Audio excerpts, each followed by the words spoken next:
ذی الحجہ کے مہینے کی امتیازی خصوصیات اور عبادات۔ ذی الحجہ کے مہینے کی کچھ خصوصیات ہیں اور کچھ ایسی عبادتیں اس مہینے میں مقرر فرمائی گئی ہیں جو سال کے باقی دنوں میں ادا نہیں کی جا سکتی۔ دوسری عبادتوں کا حال یہ ہے کہ وہ وقت مقرر میں تو ادا کی ہی جائیں گی، لیکن وقت مقرر کے علاوہ نفلی طور پر ادا کی جائیں تو ایسا کیا جا سکتا ہے۔ مثلا فرض نماز کے 5 اوقات مقرر ہیں، لیکن اگر کوئی نفلی طور پر کوئی شخص ادا کرنا چاہے تو کر سکتا ہے۔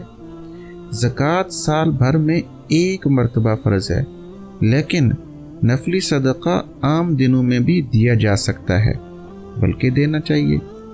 ایسے ہی روزے ہیں جو سال بھر میں صرف رمضان کے مہینے میں فرض ہیں، باقی نفلی روزے رکھے جا سکتے ہیں۔ لیکن ذی الحجہ کے مہینے میں 2 عبادتیں ایسی ہیں جو اس مہینے کے مخصوص ایام کے علاوہ کسی اور دن میں ادا نہیں کی جا سکتی۔ ایک تو حج کی عبادت اور دوسری قربانی کی عبادت۔ حج سے متعلق کچھ احکامات۔ حج ذی الحجہ کی متعین تاریخوں ہی میں ادا کیا جا سکتا ہے، ورنہ عرفات کا میدان تو ہر وقت موجود ہوتا ہے اور منی میں جمرات تو آج بھی موجود ہیں۔ لیکن اگر کوئی شخص عرفات میں 1 نہیں 2 دن بھی وقوف کر لے گا تو اللہ تعالی کے یہاں اس کی کوئی قدر و قیمت نہیں، اور اگر کوئی 9 ذی الحجہ کو میدان عرفات میں پہنچ جائے یا 10ویں ذی الحجہ کو رات کو پہنچ جائے تو اس کا حج ہو گیا۔ اللہ کی رحمت کا سایہ اس میدان میں ایسا پھیلا ہوا ہے کہ شیطان پورے سال میں اس دن سے زیادہ کسی اور دن میں رسوا نہیں ہوتا۔ اور وقوف میں یہ بھی ضروری نہیں کہ پورا دن وقوف کیا جائے، بلکہ اگر کوئی شخص اس دن 1 منٹ کے لیے بھی پہنچ جائے تو اس کا حج ہو گیا۔ حتیٰ کہ اگر کوئی سوتا ہوا بھی گزر جائے تو اس کا حج بھی ادا ہو جائے گا۔ لیکن اگر یہی عبادت سال کے دوسرے دنوں میں کی جائے تو اس کی کوئی قدر و قیمت نہیں۔ قربانی کا حکم۔ اسی طرح قربانی ہے کہ اللہ تعالیٰ نے اس کے لیے سال بھر میں 3 دن مخصوص فرمائے ہیں، 10، 11 اور 12 ذی الحجہ۔ ان 3 دنوں کے علاوہ اگر آپ قربانی کرنا چاہیں تو اللہ تعالیٰ کے یہاں اس کی کوئی قدر و قیمت نہیں، کیونکہ قربانی نام ہے کسی جانور کے گلے پر اللہ کی رضا کے لیے چھری پھیرنے کا۔ ادھر آپ نے جانور کے گلے پر چھری پھیری اور ادھر قربانی کا فریضہ ادا ہو گیا۔ لیکن اگر آپ آج قربانی کریں تو 1 نہیں 100 جانور بھی ذبح کر لیں تو وہ قربانی کی عبادت نہ ہوگی، کیونکہ یہ ایسی عبادت ہے جو ذی الحجہ کے مخصوص ایام کے علاوہ کبھی ادا ہی نہیں کی جا سکتی۔ اصل ثواب اللہ کے حکم اور سنت نبوی صلی اللہ علیہ وسلم میں ہے۔ مقصد یہ ہے کہ کسی بھی عمل میں اپنی ذات میں کچھ نہیں رکھا، جو کچھ ہے وہ اللہ کے حکم اور ہمارے نبی کریم صلی اللہ علیہ وسلم کی سنت میں ہے۔ جب کسی بھی عمل کے ساتھ اللہ تعالیٰ کا حکم موجود ہو تو وہ عمل عبادت بن جائے گا اور موجب اجر و ثواب بن جائے گا، اور جب اللہ تعالیٰ کا حکم اس سے ہٹ جائے گا تو اب اس کی کوئی قدر و قیمت نہیں۔